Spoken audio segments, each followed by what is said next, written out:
Good afternoon. In this video, I'm going to show you how to assign an assignment to the students. So once I'm done creating my assignment and I'm ready to give it to the students, I'm going to click on the assignment. So I'm going to assign Classkick Professional Development. I'm going to click on it, and then you have three different options up here. You have Edit, which is when you can continue to make changes, Assign, and then View Work. This is where you'll go once you've assigned it to your students and you want to see them work. So if I want to assign it, I will click Assign Roster. So currently I have two different rosters. Professional Development Roster, if you look at it, if I show you my roster, for my Professional Development Roster, I have already put in numbers 1 through 30. So I just added 1 through 30 for the roster. Okay. I probably would never create a roster on my own because I don't really need to type all of the students' names. Okay. But you can notice this roster, first hour, has no students. I don't have to add them. As they sign into the assignment, they will add themselves to the roster. So that's nice. So with the basic version of Classkick, you can't it doesn't connect with Google Classroom, so the kids have to log in themselves. With the Pro version, though, it links with Google Classrooms, and it automatically links the two of them, which is really nice. So hoping we can get enough teachers that want to use the Pro version so we can somehow get a grant or something to purchase that. So in order to assign it, so let's just assign it to my first hour class. So I have Classkick Professional Development, and I'm going to assign it to my first hour. And then I have different options here. So when you are creating your assignments, you are able to put answers in those answer boxes if you want it to be self-graded. So you can show students their grades as they go. So it'll either, the box will turn green if they're correct, or it will turn red if it's incorrect. There's some pros and cons to that. What I've noticed is sometimes, for example, for math, if it's like a whole number answer, some kids will just randomly start typing different numbers to see when the box turns green. And then, or if it's like multiple choice, it's like they can choose A, B, C, or D, so then they'll know if it's correct. So my suggestion, depending on what the purpose is, either toggle those grades on or those grades off. You'll still be able to see how they did, but the students won't be able to see how they did. And so they won't be able to kind of change their answer until the box turns green. So once again, just think about the purpose of your assignment. Helpers will allow students to help each other.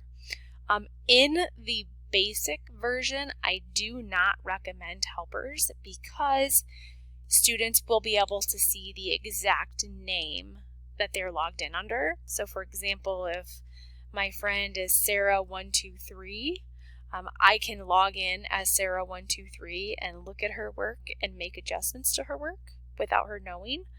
And so helpers, they will be able to see the student login name. So once again, if we are on basic, I recommend not using the helpers. And then your hide function, you can hide the assignment so the students can't see it yet. And then the lock function, students are able to view an assignment, but they can't make changes to the assignment yet. So like they can preview it, but they can't do anything with it until you unlock it. So my suggestion in assigning something is clicking on this button right here, or this link, and copying the link and assigning it to Google Classroom.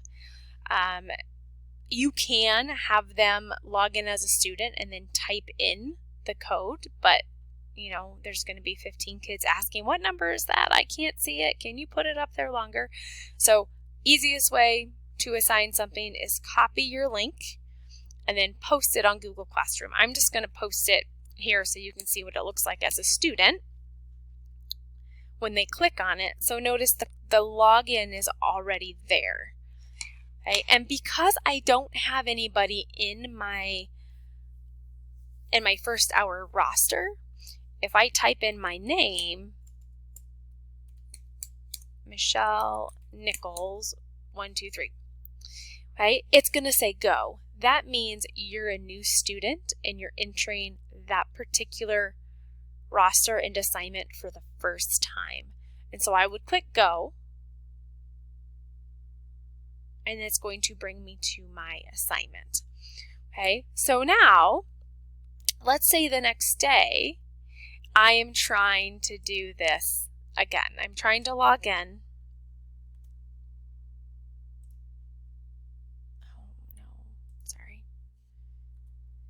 To that assignment. Once again, I'm using the same link and I'm typing in Michelle Nichols, and my bottom has not changed to continue. So yesterday I logged in as Michelle Nichols 123. If I want to get back to that assignment, I have to do Michelle Nichols 123, and then it's going to say continue. If it doesn't say continue, that means you have typed something in incorrectly. So very, very, very important. This is only with the basic Classkick. Pro, you don't have to worry about this, but with basic, you have to worry about it. And then I recommend adding some numerical numbers to the end of it so kids can't just log in as any student, that they have their own special login that nobody can guess. So if I continue, I go back into the assignment that it was in. So that is my suggestion. You can have them type in the code. So for example, if I'm here and I'm a student and I'm logging in and I do student login, then it's going to ask me for that class code. So that class code was this guy right here. So I would have to know it and then type it in and then log in. That's so many buttons, just kidding. Sign up as a student. I don't even know how to do that. So let's just go with giving them the link. That's going to be much easier for them to log in, and then easier for you to manage as well. Alrighty, I hope this helped.